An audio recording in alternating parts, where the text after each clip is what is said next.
Ok? Então, boa noite aos irmãos. Vamos dar início com três leituras. São leituras de três textos. O primeiro texto está na Epístola de Paulo aos Colossenses. Deixa eu ajustar aqui.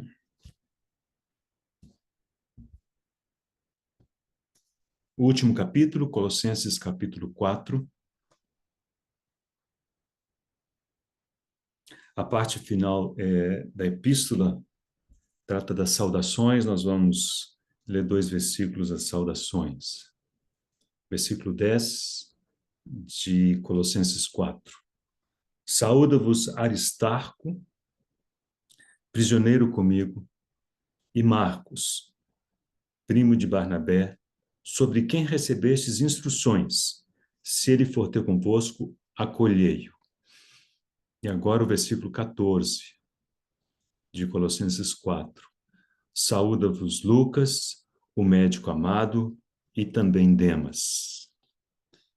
Agora vamos para Filemon, umas poucas páginas adiante, a Epístola de Paulo a Filemon. Apenas um versículo, também nas saudações, versículo 24, de Filemon. Marcos, Aristarco, Demas, veja que são nomes que apareceram também lá na Epístola aos Colossenses, e Lucas, meus cooperadores. E por fim, voltando umas páginas para a segunda epístola de Paulo a Timóteo, no capítulo 4,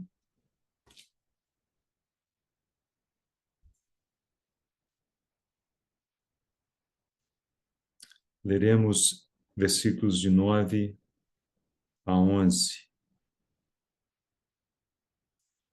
2 Timóteo 4, versículo 9. Procura vir ter comigo depressa, porque Demas, tendo amado o presente século, me abandonou e se foi para Tessalônica. Crescente foi para a Galácia, Tito para a Dalmácia. Somente Lucas está comigo. Toma contigo Marcos e traze-o, pois me é útil para o ministério.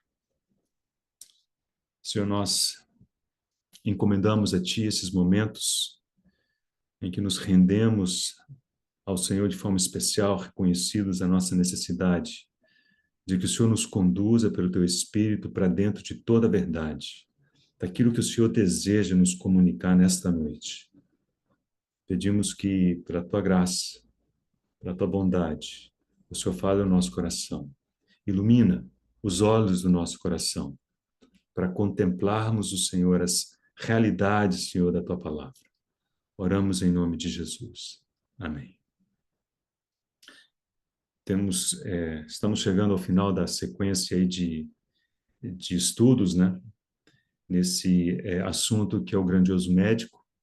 Ao todo são 50 capítulos. Esse é o 49º, ou seja, o penúltimo.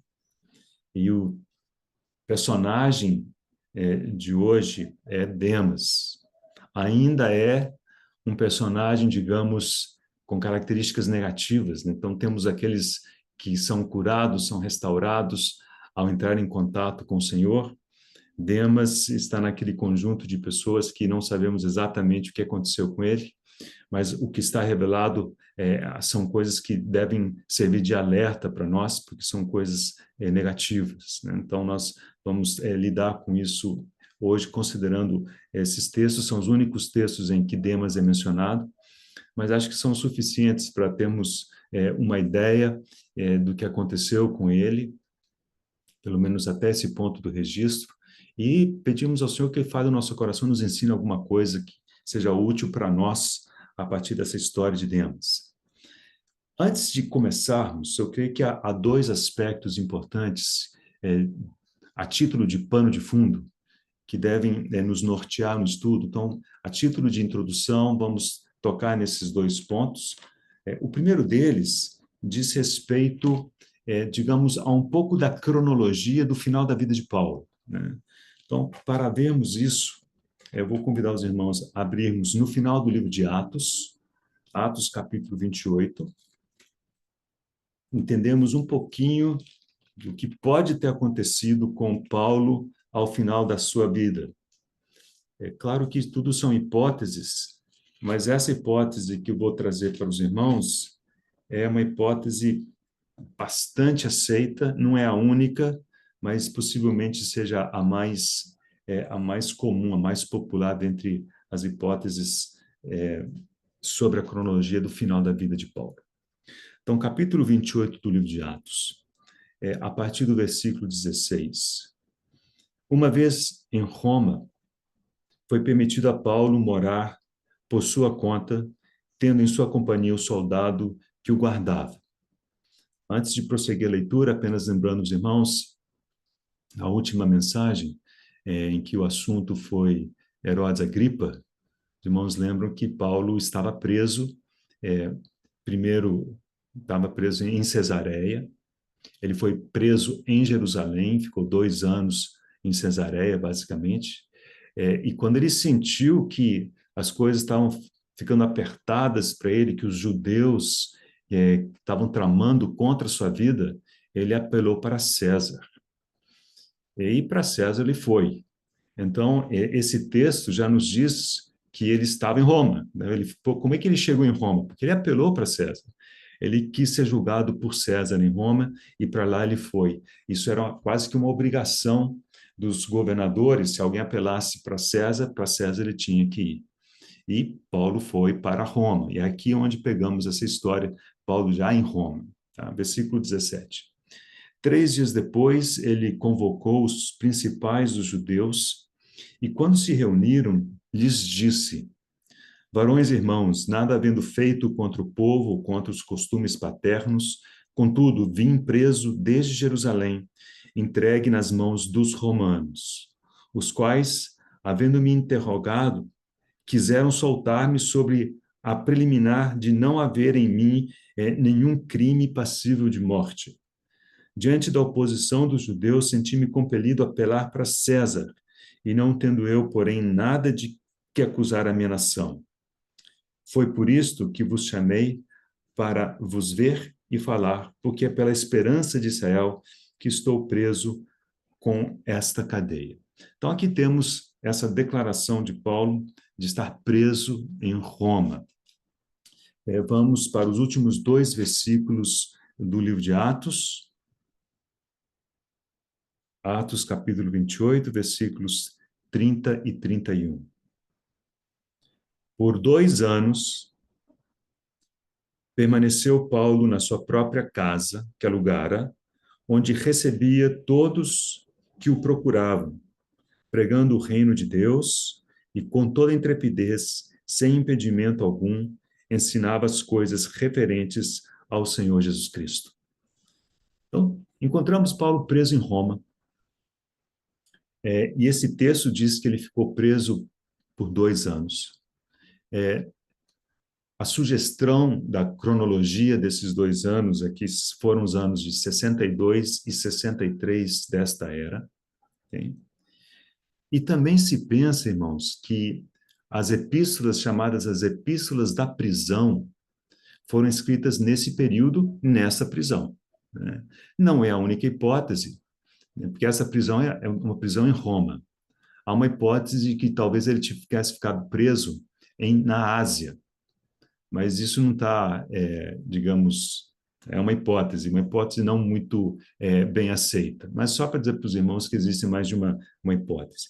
E nessa prisão de 2 anos, e vamos supor que tenha sido realmente em Roma, as cartas da prisão que ele escreveu foram Filipenses, Colossenses, Filemon está dentro desse conjunto de cartas, Efésios também.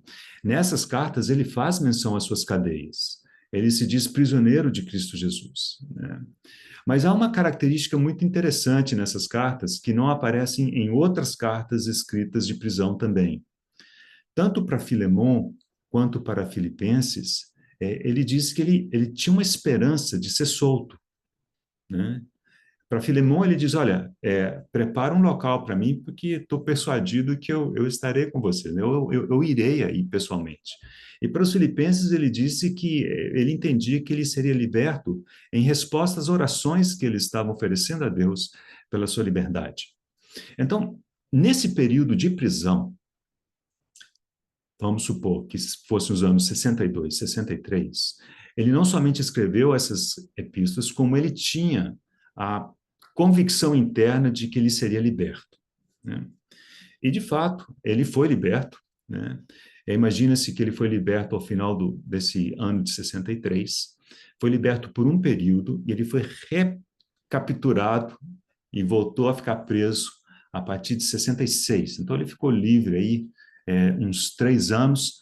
Alguns ficam levantando hipótese de que talvez nesses 3 anos ele tenha ido até a Espanha, que era um desejo dele, mas isso é uma hipótese que não se tem como confirmar por enquanto. Mas então, em 66, ele foi aprisionado novamente, e aí voltou à prisão, mas dessa prisão ele já tinha certeza de que ele não mais seria solto, né? E, por exemplo, foi dessa prisão que ele escreveu a epístola a Timóteo, a segunda epístola a Timóteo, né? Então ele diz, nós vamos ler esses versículos para frente, ele diz, olha, eu estou certo de que agora estou sendo oferecido por libação, eu cheguei ao final da minha carreira, né? Eu combati o bom combate, guardei a fé, etc. Okay? Muito bem, então, desses 3 textos, bom, antes de falar dos 3 textos, então, dessa segunda prisão, ele não foi solto, né? Ali ele foi libertado pelo Senhor na forma de um martírio, o Senhor o chamou, aceita-se que Paulo foi martirizado aí por volta do ano 66 ou 67 desta era. Okay?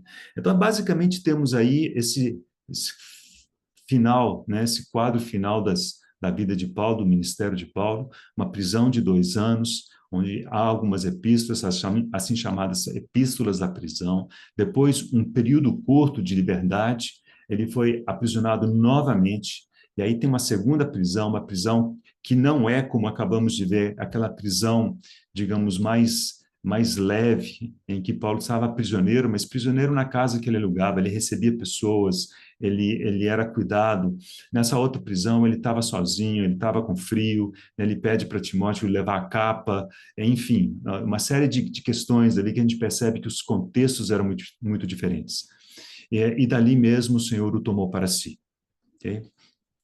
Então, nesses 2 períodos de prisão específicos, né, porque ele foi aprisionado muitas outras vezes, né, mas, assim, prisões mais curtas, né, os 3 textos, né, que lemos são textos em que foram escritos essas prisões. Colossenses e Filemon, da primeira prisão, a prisão de 2 anos, né, em que era uma prisão mais leve, vamos dizer assim, e a segunda prisão, a última prisão, em pouco antes do seu martírio. E o que elas têm de comum? É que nessas 3 menções aparece o nome de Demas, que é a pessoa, né, do qual nós vamos lidar hoje, né? Então, lembra disso, e lembra também um pouco da cronologia, porque isso vai nos dar um quadro, né, que vai nos ajudar a analisar um pouquinho melhor a situação de Demas. Então, esse é o primeiro ponto que eu precisava tocar nos irmãos com respeito, digamos, ao contexto. O segundo tem a ver com um aspecto que será importante para tentarmos entender o que pode ter acontecido com Demas, né? Porque o texto diz que ele amou o presente século. Então, nós precisamos brevemente lembrar dessas questões, né? O que envolve esse mundo, né? Se nós voltarmos à criação do homem, lá em Gênesis, sabemos que o Senhor formou o homem do pó da terra, e ele nos fez espírito, alma e corpo. Temos desses 3 aspectos. E ele plantou o homem no jardim, e ali ele pôs árvores que correspondiam a essas 3 partes. Então, havia árvores boas para o alimento, havia a árvore do conhecimento do bem e do mal, e também havia a árvore da vida. Então, são árvores que correspondem às 3 partes do homem. Quando olhamos para a palavra de Deus, né, que é aquilo que o Senhor nos deixou, para ministrar a nós, para apelar a nós de forma muito direta e muito eficaz, também percebemos que a palavra de Deus é uma palavra que tem esses três aspectos. Deus quer nos atingir por inteiro, por completo. Então, a palavra de Deus, ela é soprada por Deus, né? Toda escritura é inspirada por Deus. Ali a palavra inspirada, bem da verdade, é soprada. Toda escritura é soprada por Deus, né? E útil para o ensino, né? Para a correção, para a repreensão, para a educação na justiça. Então, Deus preparou a palavra com o seu espírito, inspirando essa palavra, para que ela apelasse ao nosso espírito. A palavra de Deus, a Bíblia, das Escrituras, também tem um aspecto, digamos, que corresponde à nossa alma, que são os aspectos, digamos, humanos que existem no texto. Se os irmãos observarem, existem diferenças nos escritos de Paulo, quando comparados aos escritos de Pedro, ou aos escritos de João, ou aos escritos de Moisés, aos escritos de Davi, ou os profetas. Eles são características diferentes, porque existe o elemento humano preservado no texto. Pensamentos, sentimentos, as lógicas, a linguagem utilizada de cada um é diferente. Esse aspecto é o aspecto, digamos, mental, é o aspecto da alma, ela está preservada aqui. Então, a Bíblia apela também para o nosso intelecto, né? Dali a necessidade de estudarmos com afinco, utilizarmos a nossa mente, utilizarmos discernimento, né? Além do discernimento espiritual. E, é claro, existe o aspecto mais básico, né, que é o correspondente ao corpo, que é propriamente, digamos, o que poderíamos chamar do corpo da Bíblia, do físico da Bíblia. Não somente o aspecto, né, por exemplo, da Bíblia impressa, uma Bíblia em formato eletrônico, mas ela tem uma linguagem, ela tem gramática, ela tem palavras, né, ela tem expressões. Essas coisas compõem o arcabouço, né, da Bíblia. Então, a Bíblia em si, ela apela para os nossos três aspectos. Então, nós precisamos do nosso físico, né, dos nossos olhos, ou seja, eu não sei ler braille, mas aqueles que leem a Bíblia em braille precisam do tato. Então, existe o pessoal que ouve uma Bíblia falada, então os nossos sentidos recebem, né, esse aspecto primário da Bíblia, que é o corpo. Mas depois o próximo passo é o intelecto, ele envolve a nossa mente, os conceitos, as ideias, as doutrinas, né? Isso mexe com a nossa alma. E, por fim, temos a inspiração da palavra de Deus, o sopro do Espírito Santo. E aqui ele mexe com o nosso espírito, né? Aí nós temos a revelação, tocamos em coisas espirituais. Então, esse é o cuidado que Deus teve ao construir a sua palavra para apelar a nós como um todo. Aí nós entendemos imediatamente por que quem não é nascido de novo, quem não tem o espírito regenerado, a dificuldade que tem, né, a impossibilidade que existe de entrar nas realidades da palavra. Porque só consegue tocar nos primeiros duas camadas, que são as camadas mais básicas. E aí tenta entender a Bíblia exclusivamente com a sua mente racional, a sua mente natural. E sabemos que ela não consegue entender as coisas de Deus, né, se a gente ficar limitado à nossa mente. Então, a gente entende o porquê da impossibilidade das pessoas que não nasceram de novo entrar nas realidades espirituais. Bem, então esse é o cuidado de Deus para lidar conosco, para comunicar conosco. Agora, com base nisso, eu quero propor o seguinte, irmãos. Vocês sabem que o inimigo tem a contraparte, né? Ele imita Deus, ele faz oposição ao plano de Deus. Então, o inimigo decidiu ter alguma coisa para apelar a nós também. E assim como Deus deixou a sua palavra com esses três aspectos, o inimigo também construiu algo com três aspectos para apelar para nós negativamente, né? Em todas as nossas três aspectos, né? E isso que o inimigo de Deus, digamos, construiu, ou dominou, ou governou, é o mundo. Eu quero ver, então, três versículos com os irmãos, para vermos que o mundo também tem esses três aspectos. Então, os três versículos estão na primeira epístola de Paulo aos Coríntios. O primeiro deles está no capítulo 2, Nós vamos simplesmente pegar frases aqui, entendermos e percebermos que o mundo também tem esses três aspectos, razão pela qual ele tanto apela para nós, né? No sentido negativo, né? A sedução desse mundo. O primeiro versículo está em 1 Coríntios, capítulo 2, versículo 12. Diz, ora, nós não temos recebido o Espírito do mundo, e sim o Espírito que vem de Deus, para que conheçamos o que por Deus nos foi dado gratuitamente. Então temos aqui essa expressão, o Espírito do mundo. Então está declarado, o mundo tem um Espírito. E esse Espírito não é o Espírito de Deus, evidentemente. É o Espírito desse mundo. No capítulo seguinte, capítulo 3 de 1 Coríntios, versículo 19, lemos, porque a sabedoria deste mundo é loucura diante de Deus, porquanto está escrito, ele apanha os sábios na própria astúcia deles. Irmãos, sabedoria, conhecimento, é algo que está na nossa, alojado, né? na nossa, na nossa alma. Né? A primeira fase da sabedoria é uma fase, digamos, sabedoria intelectual. Né? Foi o que Adão e Eva, digamos, cobiçaram ao tomar da árvore do conhecimento do bem e do mal. Esse conhecimento, uma suposta sabedoria. Mas sabemos que não é a sabedoria de Deus. É uma sabedoria que é demoníaca, né? Que é maligna. Né? Mas o fato é que o mundo tem uma sabedoria. O mundo tem essa mente. O mundo tem essa alma. E isso apela a nós. Porque nós também temos, né, uma alma. Então, às vezes, a nossa tendência é abordarmos as questões a partir dessa sabedoria, da sabedoria deste mundo. E, por fim, capítulo 7 de 1 Coríntios, capítulo 7, versículo 31, diz, e os que se utilizam do mundo como se dele não usassem. Agora observe o porquê. Porque a aparência desse mundo passa. O mundo tem uma aparência. O mundo tem um corpo, uma aparência, né? Nós nos vemos, o que nós estamos vendo é a nossa aparência, o nosso corpo.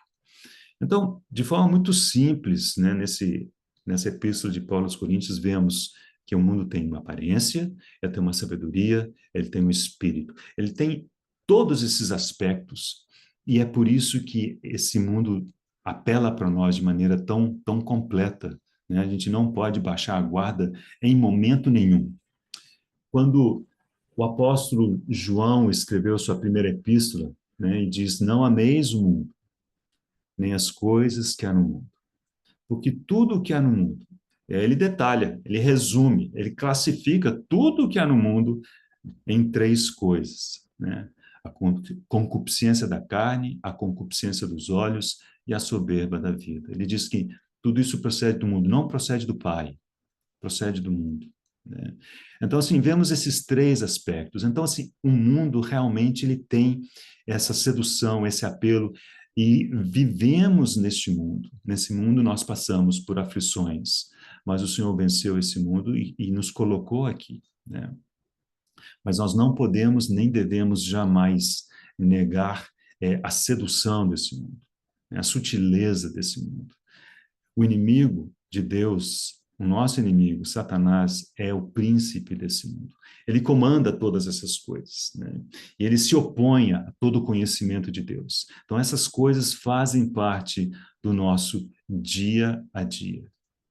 E me parece que o texto nos revela, né, que esse foi o problema de Demas. Então, nós não temos como estudar Demas sem fazermos essa reflexão, né, da questão e da seriedade, né, de estarmos em um mundo que é antagônico a Deus, mas que, por outro lado, nos seduz, nos convida, e às vezes de maneira muito elegante, de maneira aparentemente boa e inofensiva. E dependendo da maneira com que tocamos este mundo, então nós podemos nos encontrar enrolados né? E iludidos, e muitas vezes pecamos por isso, né? Daí a palavra, né, de Deus por intermédio de João, fala assim, não ameis o mundo, né, nem as coisas que há no mundo. Bem, então, com esse pano de fundo, esses dois aspectos, creio que podemos entrar nas questões mais específicas, né, a respeito de Demas. E, em particular, eu creio que o irmão Campbell Morgan faz um trabalho muito, muito bom nesse capítulo, tentando entender o que realmente foi o processo pelo qual Demas passou, de modo a cair, né? Bem, então, o que nós sabemos de Demas? Irmãos, não muito, né? Porque é o que temos, as únicas três menções são as que nós lemos. Mas conseguimos reconstruir alguma coisa. Primeiro, nas duas primeiras menções que lemos, a menção de Colossenses e a menção em Filemon, Demas é mencionado como alguém que estava com Paulo, e em Filemon, inclusive, ele é chamado de colaborador, né? Ele fala assim, os meus colaboradores, meus cooperadores. Então, ele mencionou algumas pessoas ali, inclusive Demas. Lembre-se que essas menções vêm de epístolas da prisão, da primeira prisão de Paulo. Então, do ponto de vista cronológico, em 62, 63 dessa era, Demas estava, vamos dizer assim, fiel ao serviço, acompanhando Paulo, acompanhando os companheiros de Paulo, servindo o Senhor nessa capacidade, ok? Mas quando chegamos à última menção que é feita de Demas, né, em 2 Timóteo capítulo 4, que já é uma epístola de prisão, mas da última prisão de Paulo, pouco antes do seu martírio, isso nós vamos ver daqui a pouquinho, né, lá por volta do ano 66, 67, talvez, Demas já havia abandonado Paulo, né? Então, temos aí essa janela de tempo de 3 ou 4 anos em que algo aconteceu, e isso está revelado, então nós não precisamos levantar muitas hipóteses, né, a respeito de Demas. Ele amou o presente século, né? E, em consequência disso, ele abandonou o serviço de Paulo, né? E não mais estava com ele, o que deve ter acrescido a Paulo tristeza. Ele já estava no final da carreira com muita dificuldade. Então, alguém pode perguntar assim, bom, e Demas, será que ele era convertido mesmo? Ao que tudo indica, sim, irmãos. Por que será que ele servia Paulo? Paulo o chamou de cooperador? Enfim, seja, todos os indícios que temos de que Demas era convertido. E com tudo isso, ele amou o presente século. E com tudo isso, ele abandonou Paulo, né? Agora, se ele era convertido, e essa é a nossa hipótese, né? Então significa que o Senhor em algum momento o restauraria. Isso não está dito, isso não está revelado. Nós não conhecemos o final da história de Demas, mas provavelmente o Senhor o tenha restaurado, não sabemos, né? Agora, independente disso, né, se ele era convertido, ele tinha a vida eterna.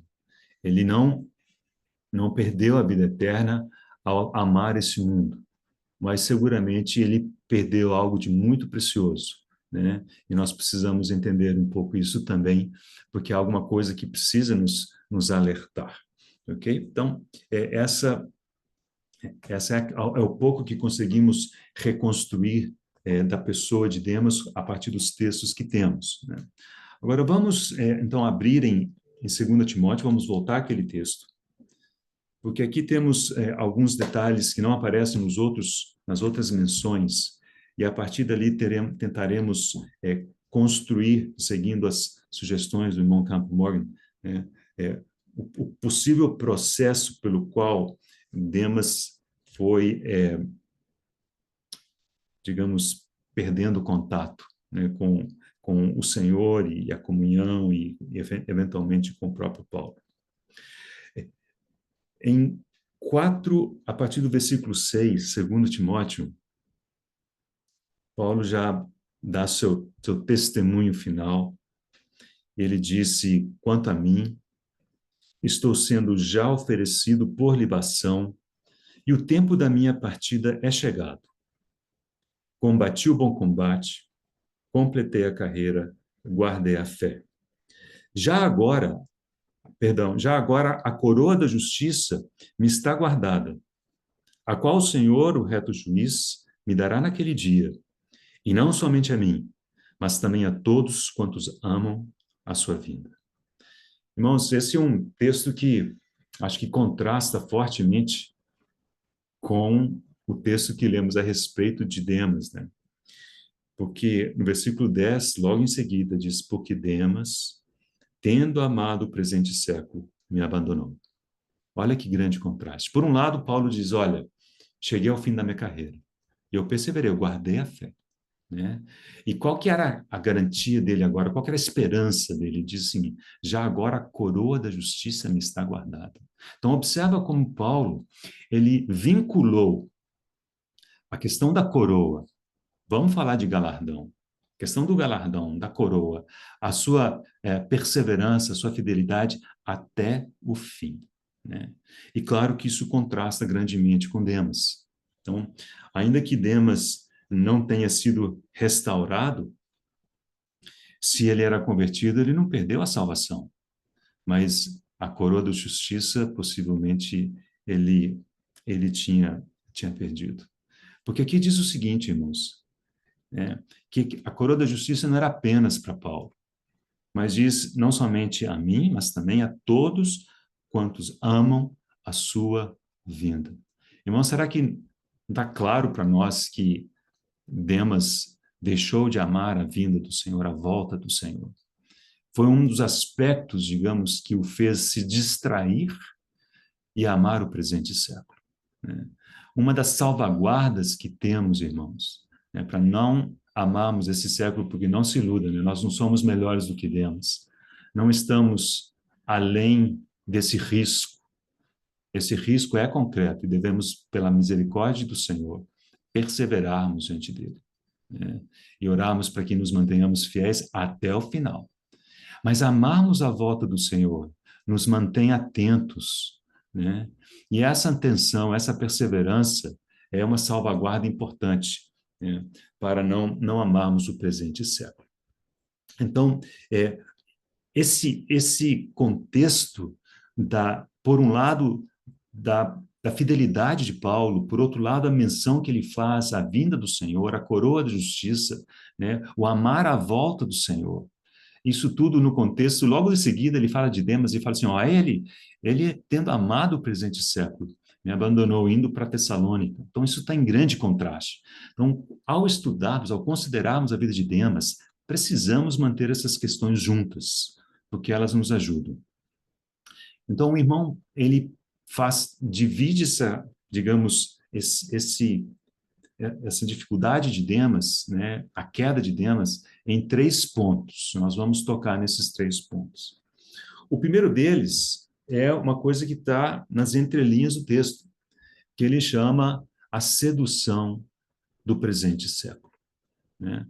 Aqui o texto fala que ele já amou, né? Mas por que ele amou? É porque ele foi seduzido pelo presente século.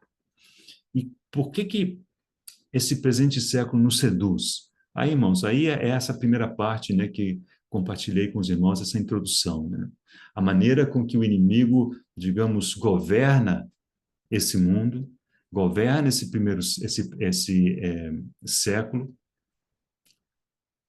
é de tal maneira que apela a nós, em todos os nossos aspectos, né? No aspecto físico, no aspecto intelectual, no aspecto espiritual, né? Estamos sob ataque o tempo todo. Existe uma sedução, existe algo ali muito sutil, né? Não é um confronto direto. Antes fosse, né? Mas muitas vezes não é.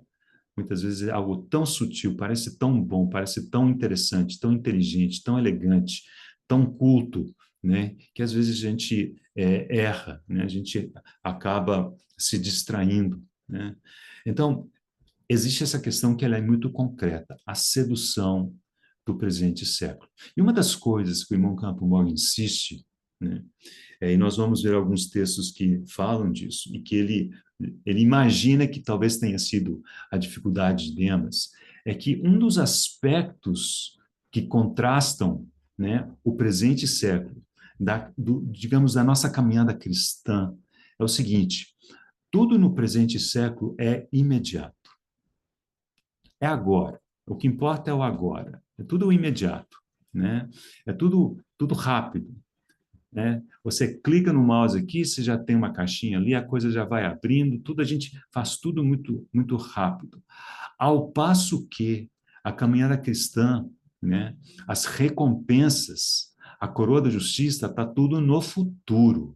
Então a gente faz uma caminhada sempre com olhar para o futuro, ao passo que nesse mundo ele nos oferece alguma coisa que tá perto, tá imediato, tá agora.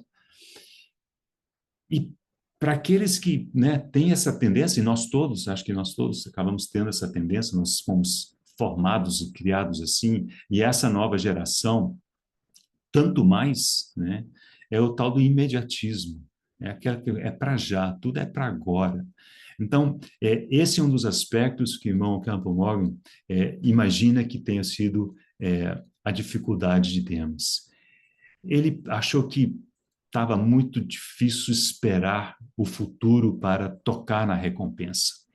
E ele preferiu recompensas imediatas, recompensas temporais. E são essas coisas que o mundo oferece. E são imediatas, são temporais, são instantâneas, mas elas não têm qualquer valor eterno, né? E, ao contrário, elas nos seduzem e acabam nos distraindo daquilo que são questões eternas. Eu trouxe quatro parágrafos do irmão Campbell Morgan, né? E eu vou ler dois deles agora, porque estão relacionados diretamente a esse ponto, os outros dois vou ler daqui a pouco, né? Então, com respeito a esse aspecto, veja o que o irmão Campbell Morgan disse. Aquilo que ocupava a mentalidade do século era tal que podia ser tocado e manipulado. Aquilo que ocupava o pensamento e que inspirava a Paulo e a seus companheiros não podia ser tocado nem manipulado. As coisas palpáveis apelavam à sensibilidade, ou seja, à natureza dos sentidos. As outras eram espirituais. As coisas do século estavam próximas e as que Paulo amava pareciam estar no futuro. Demas sentiu a sedução das coisas palpáveis, do visível, do tangível, do que se podia sentir, do presente. Então, esse é um dos parágrafos. Acho que caracteriza muito bem uma das possibilidades, né, da sedução desse século. Irmãos, e quanto mais a gente vê o tempo passar, me parece que esse aspecto do presente século está cada vez mais intenso, né? Essa impressão que temos de que o tempo passa mais depressa, né? É porque tudo é para já, tudo é imediato, tudo acontece a uma velocidade muito rápida, né? Ao passo que todas as questões, os processos espirituais tendem a ser mais longos. O Senhor nos chama a uma caminhada, e uma caminhada que exige perseverança. Por que precisamos de perseverança? Porque é uma caminhada mais longa, ela gasta tempo, é uma maratona, não é uma corrida de 100 metros. Ao passo que as questões do mundo nos chamam a experiências muito rápidas, muito imediatas.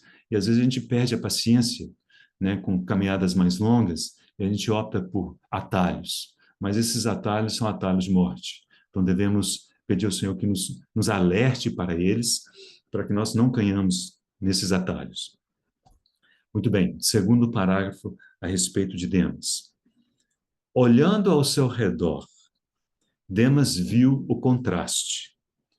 O modo do século não era o da abnegação, mas o da autossatisfação. Era o de exigir serviço, ao invés de sacrifício voluntário. Era o espírito do Império Romano. Ainda é o espírito deste presente século. Demas sentiu a sedução desses métodos. Então, o que foi que lemos aqui? Temos a sedução desse presente século, E o segundo ponto que ele toca é esse que Demas, tendo amado o presente século, e aí, por fim, me abandonou. Então, no segundo ponto, é o ponto do amor, né, que Demas, digamos, conferiu ao presente século. E aqui há um aspecto importante. O primeiro deles é que esse amor, essa palavra usada aqui, por incrível que pareça, é o amor ágape. No seguinte sentido, é um amor decisão. Irmãos, amor ágape é aquele amor em que você decide executar, você decide amar. Não porque, né, a pessoa amada, digamos, mereça esse amor ou desperte em você algo que o leve a amar. Não, você decide amar algo. Esse é o amor ágape. É o amor decisão. Você decide, é assim que Deus nos ama. Ele decidiu nos amar e nos ama com amor eterno. É curioso observar que essa é a palavra utilizada para descrever o amor de Demas a esse mundo. Ele decidiu amar o mundo. Foi uma opção que ele fez. Como diz, ele não foi uma vítima desse mundo. Aliás, a palavra de Deus, quando ele diz não ameis o mundo, é porque nós temos condições de não amarmos o mundo. Se o nosso amor for todo para Deus, como era no Antigo Testamento, né, que ele falava assim, ó Israel, né, amarás o Senhor teu Deus de todo o teu coração, de toda a tua força, com toda a tua alma. Mas se é tudo para Deus, o que que sobrou para esse mundo? Nada. É assim que não amamos o mundo. Não é tentando fazer força para não amar o mundo. É realmente nos dedicando a amarmos o Senhor com toda a nossa força, toda a nossa alma, com tudo que somos. E, naturalmente, não sobrará qualquer coisa para esse mundo. Não haverá atenção para esse mundo. Não haverá nenhum tipo de paixão para esse mundo. Tudo estará para Deus, será tudo para Ele. Demas, ao contrário, ele tomou uma decisão de amar esse mundo. Foi um processo, irmãos. Esse outro aspecto que Mon Campo Morgan explora muito bem. Essas coisas não acontecem de uma hora para outra. Como Ló, né? Ló ele foi aos poucos, né, se achegando a Sodoma, ele foi colocando a sua tenda cada vez mais próxima a Sodoma, até que o dia ele amanheceu em Sodoma. Mas ele não estava em Sodoma, e ele não foi lá de uma vez. Foi um processo de aproximação. E ao que tudo indica, irmãos, esse foi o processo de Demas. E ele decidiu. Chegou uma hora que não dava mais. E ele tomou essa decisão de amar esse mundo. Então, agora, um dos textos que o irmão Campbell Morgan usa para descrever isso, e me parece que é um texto muito útil, está na segunda epístola de Pedro. Vamos ler esse texto, porque ele seguramente nos ajuda a isso.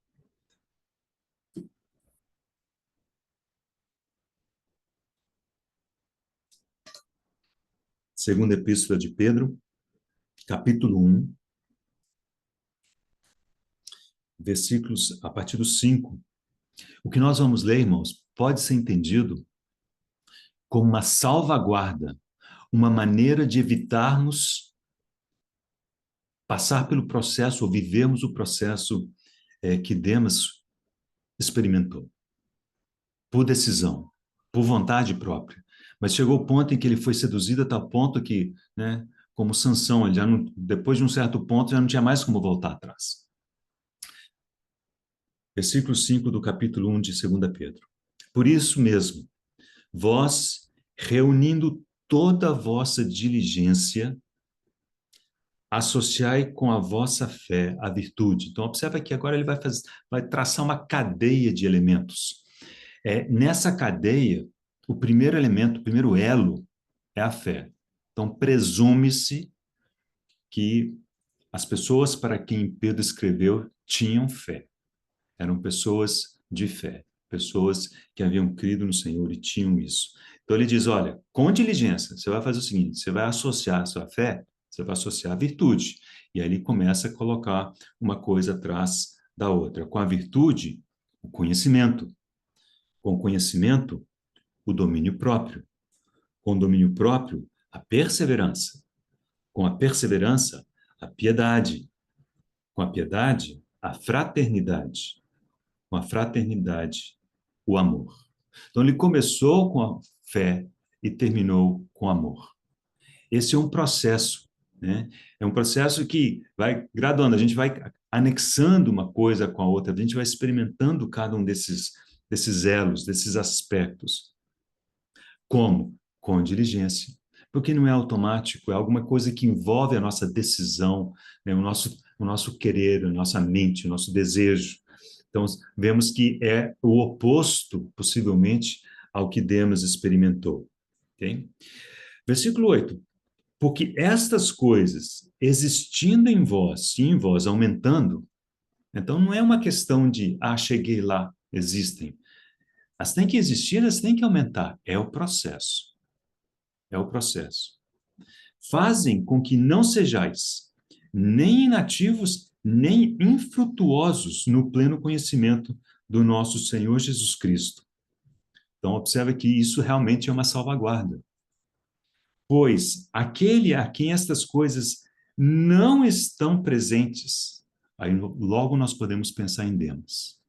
Não estavam presentes. Ele não havia passado por esse processo, né, de diligência, de associar a fé à virtude, etc., etc., crescer, de se manter firme, fiel. Ao contrário, ele foi se distraindo com aquilo que era imediato. Então, veja, pensa em Demas.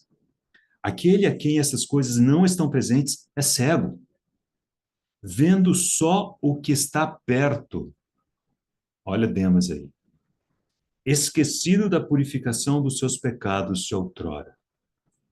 Por isso, irmãos, procurai com diligência cada vez maior, a palavra diligência de novo ali. Confirmar a vossa vocação e eleição, porquanto procedendo assim, não tropeçareis em tempo algum. Demas tropeçou. Mas aqui o encorajamento é para que nós não tropecemos. E agora, olha como termina esse texto.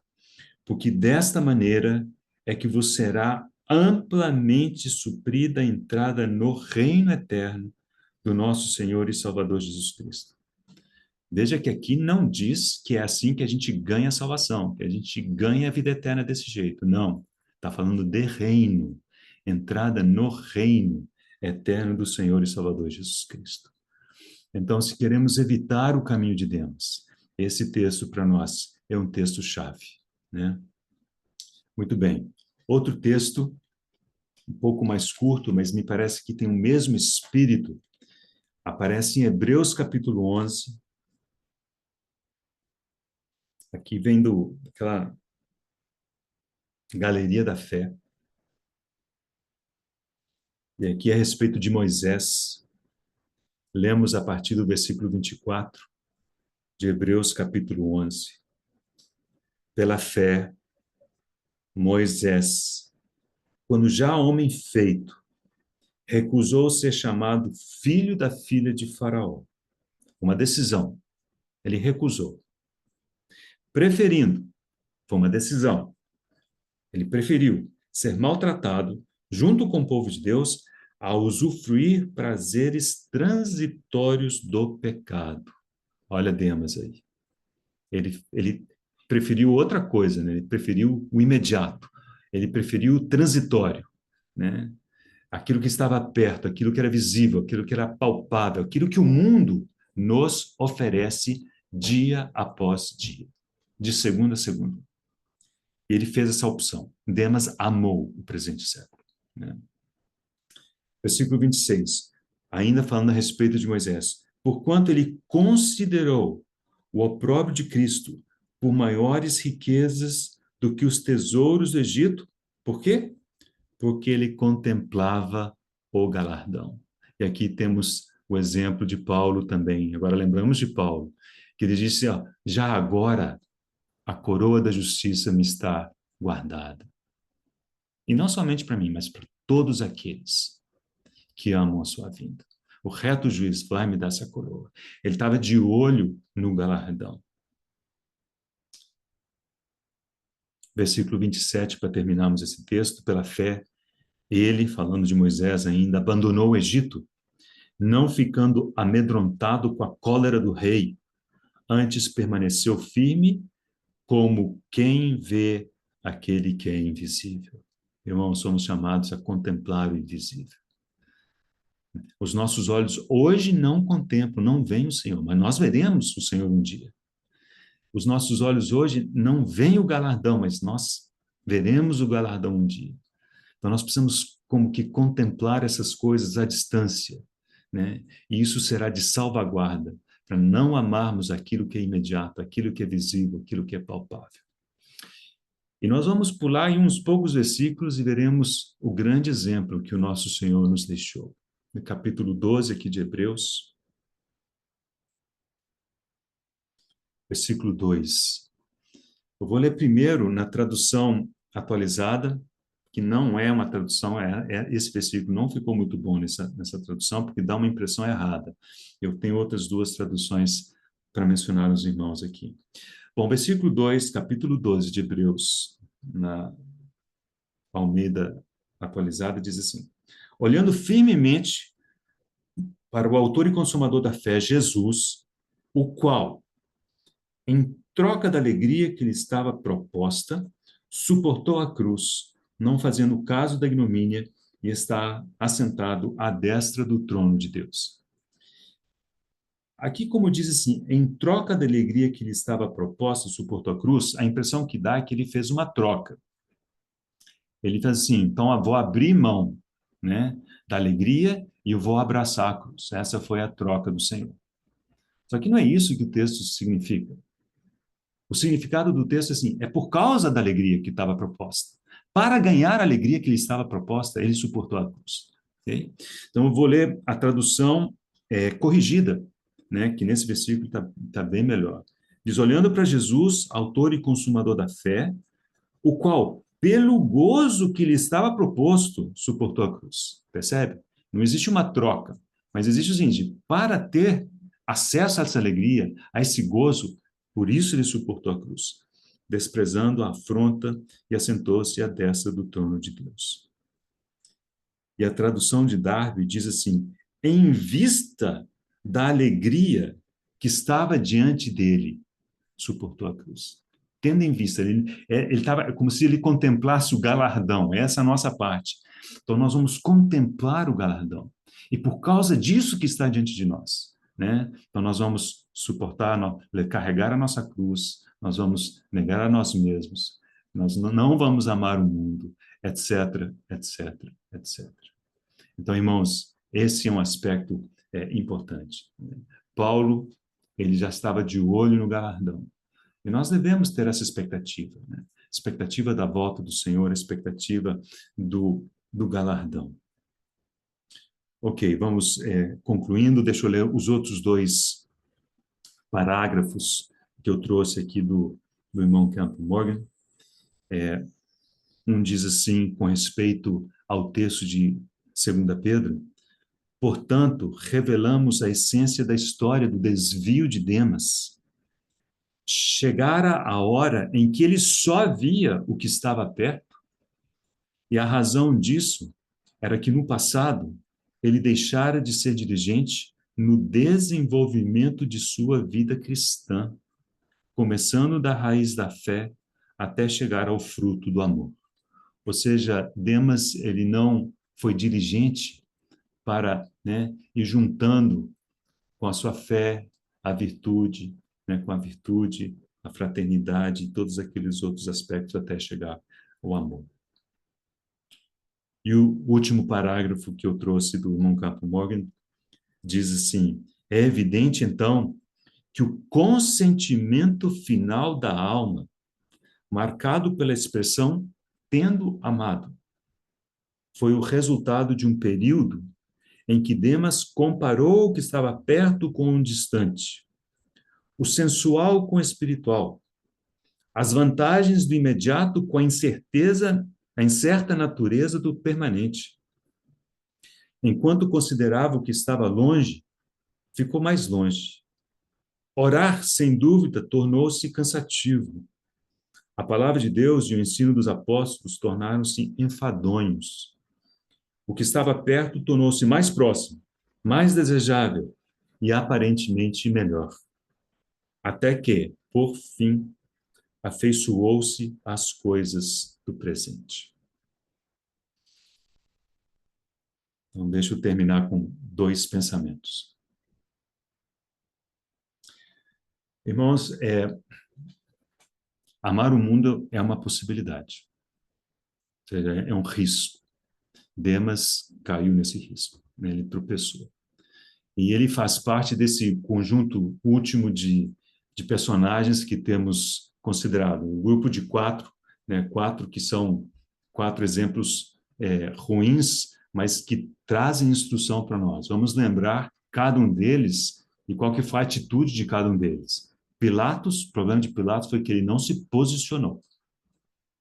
Félix, vocês lembram que Félix, o problema de Félix foi que ele postergou, ele adiou, ele achou que tinha uma manhã, né? Fazer depois te ouço, né? Quando tiver vagal, eu te chamo. Daqui a pouco ele teve que se apresentar em Roma, nunca mais viu Paulo. Herodes Agripa, ele desprezou. Ele falou para Paulo: Paulo, com tão pouco, pretendes me tornar um cristão? Esse é o significado, né?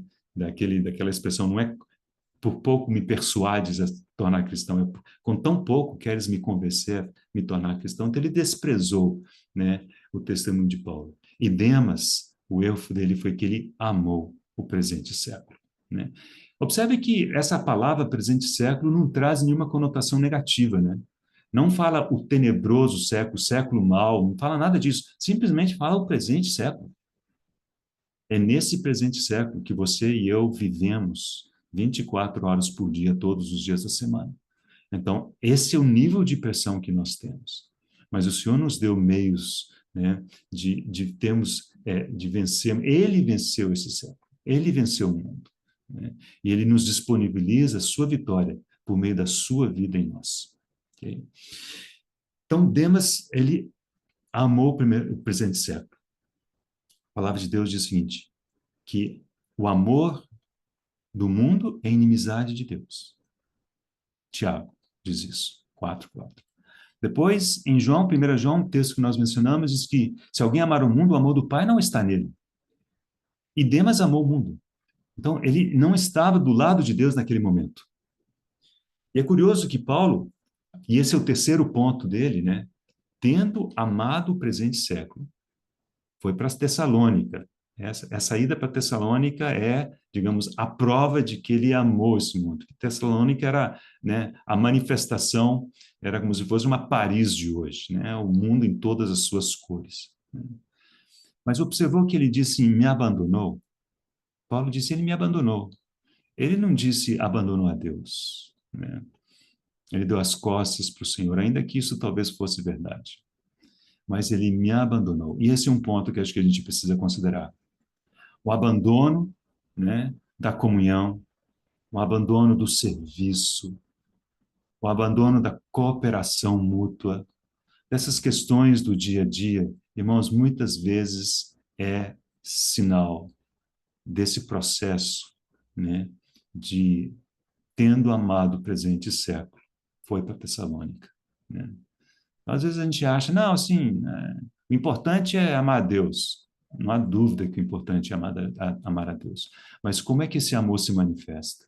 Não é por meio da cooperação os seus filhos, nós estarmos juntos, desejarmos comunhão. Então, atentos a isso, irmãos, né? Às vezes, essa, abre aspas, ida para Tessalônica, esse abandono, né? Ela está apontando para alguma coisa muito mais séria, né? Muito mais profunda.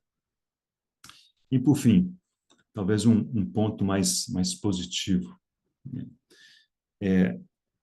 Tanto no texto, né, de Colossenses, como no texto aqui de Timóteo, vocês observaram que nos dois textos, além de Demas, Paulo menciona outros nomes, e entre eles, Marcos. Colossenses fala de Marcos, né? E em Filemon, e em Timóteo fala de Marcos também. E fala de Marcos de forma positiva. Mas, irmãos, lembram que Marcos também havia abandonado a Paulo? Ele abandonou Paulo e Barnabé, né? Logo na primeira viagem missionária. E também há especulações, né, pelas razões pelas quais é, Marcos teria abandonado os dois. Possivelmente ele não aguentou a pressão e as dificuldades, né, dessa vida missionária. Ele acabou preferindo o conforto de Jerusalém, ou sei lá, aí existem algumas hipóteses. Mas o ponto não é esse. O ponto não é entender os problemas, as possíveis razões da deserção de Marcos, mas é lembrarmos o seguinte, irmãos: Marcos foi restaurado. Foi restaurado pelo Senhor. A ponto de Paulo, ao final, diz o seguinte: olha, e traz Marcos, ele me útil para o ministério. Então, deixa eu terminar com esse pensamento. Nós não sabemos o que aconteceu com Demas, mas se Marcos, que é mencionado junto com Demas duas vezes, se Marcos foi restaurado, é possível que Demas também o tenha sido. E essa é a bondade de Deus para com os seus, né?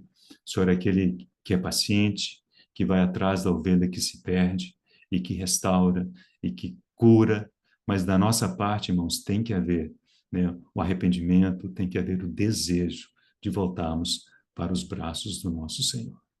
Que o Senhor nos abençoe. Senhor, nós colocamos esses momentos em tuas mãos, a tua palavra, o que foi dito, Senhor, com todas as limitações. Pedimos que o teu Espírito mais uma vez sopre e avive essa palavra em cada coração, em cada mente, em cada espírito. Que ela alcance, que ela faça aquilo que te apraz, que ela prospere naquilo para a qual o Senhor a determinou. Senhor, de forma que o Senhor é o grande vencedor de todas as coisas. Vence sobre cada um de nós. Guarda-nos, Senhor, de amarmos este mundo. Senhor, que nos seduz, que nos atrai, onde temos que trilhar o nosso caminho, mas queremos fazê-lo olhando firmemente para aquele que nos amou, para Jesus, que, tendo em vista a alegria que estava proposta, ele abraçou a cruz. Senhor, nós sejamos fiéis a Ti, Senhor. Ajuda-nos, Senhor, a contemplar aquilo que é invisível, aquilo que está adiante de nós e que queremos estar próximo. Maranata, vem, Senhor Jesus, pois é em Teu nome que oramos. Amém.